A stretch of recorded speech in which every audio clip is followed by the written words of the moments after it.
Juan Martín Pérez, él es coordinador de Tejiendo Redes por la Infancia en América Latina y el Caribe. Querido Juan Martín, gracias por tu tiempo y tu apoyo para analizar este tema de la niñez mexicana y los riesgos. Un tema pues muy amplio, querido Juan Martín.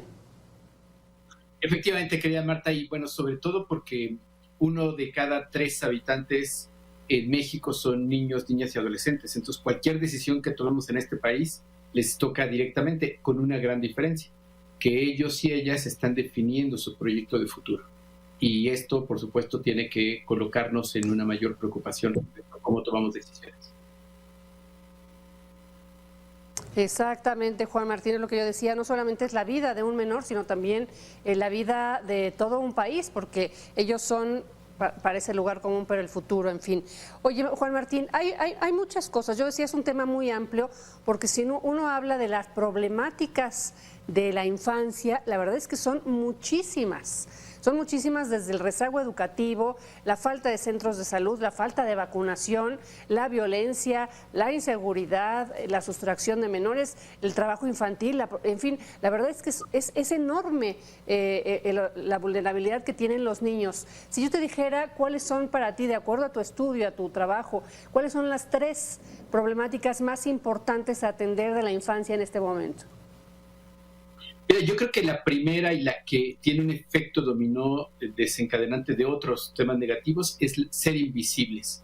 Y esto está asociado con la cultura que llamamos nosotros adultocéntrica, es decir, todo lo pensamos desde el mundo adulto y los niños y niñas son considerados inferiores.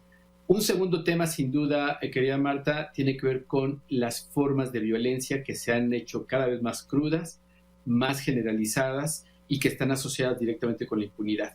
Y un tercer elemento, sin duda, es que los niños, niñas y adolescentes se están quedando sin redes de protección familiar, comunitarias, escolares, y están afrontando todo lo que pasa en este país tan crítico, literalmente solas y solos. Y esto, pues, genera un escenario muy crítico, ser invisibles, la violencia y no tener redes de apoyo los deja en una condición de desprotección muy crítica.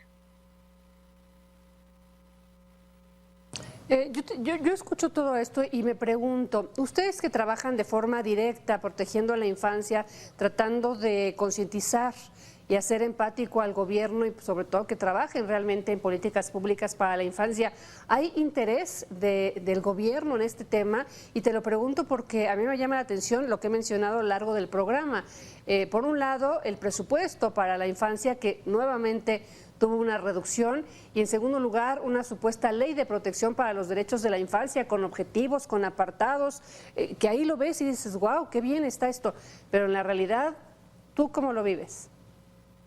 Mira, claramente ha sido una batalla constante, quienes llevamos ya décadas luchando por los derechos de niños y niñas, y hemos encontrado en el camino funcionarias, funcionarios, legisladoras comprometidas, pero todavía no hemos logrado que sea una política de Estado. Y en ese sentido, querida Marta, hay que recordar que México está enfrentando una profunda crisis de institucionalidad. Todos los organismos internacionales de derechos humanos han señalado que México vive una crisis de derechos humanos.